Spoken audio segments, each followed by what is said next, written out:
गांव के बाहर टूटा हुआ कच्चा रास्ता था, जिसके अंत में सदियों पुराना बरगद का पेड़ खड़ा था। कहा जाता था कि उस पेड़ के नीचे रात में कोई रुकता नहीं, क्योंकि वहां औरतों के रोने की आवाजें आती थीं। बरगद के पास ही एक टूटी हुई हवेली खड़ी थी, जिसकी खिड़कियां अपने आप खुलती बंद होती थीं। गांव वाले बताते थे कि इस हवेली में एक तांत्रिक रहा करता था, जिसने अपनी तंत्र साधना अधूरी छोड़ दी थी। चार नौजवानों ने एक दिन शर्त लगाई, आज रात हम हवेली में जाकर देखेंगे कि सच में भूत है या सिर्फ अफवाह। रात को सब लालटेन लेकर हवेली पहुंचे और जैसे ही अंदर दाखिल हुए, दरवाजा अपने आप बंद हो गया। अंदर घुप अंधेरा था, लेकिन दीवारों पर अजीब परछाइयां हिल रही थीं। अचानक एक कमरे से औरत की हंसी गूंजी, मगर कमरे में कोई नहीं था। तभी दीवार पर खून से लिखा दिखाई दिया, यहाँ से भाग जाओ।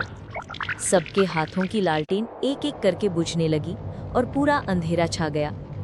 अंधेरे में किसी ने उनका नाम लिया, मगर आवाज जानी पहचानी नहीं थी।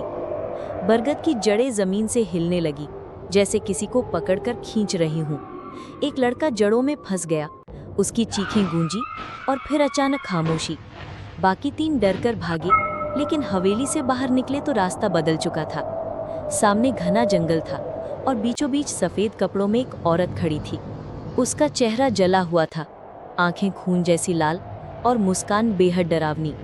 वो औरत धीरे धीरे उनकी तरफ बढ़ने लगी। जितना वो भागते, उतनी जल्दी वो सामने आ जाती। चारों तरफ सन्नाटा और सिर्फ कदमों की आहट। अचानक तीनों रुके और आखिरी बार पीछे मुड़े। वहां सिर्फ वही औरत खड़ी थी और वो मुस्कुराते हुए बोली, अब तुम कभी नहीं बचोगे। अगले दिन गांव वालों को बरगद के नीचे तीनों के जले हुए निशान मिले, लेकिन उनके शव कभी नहीं मिले।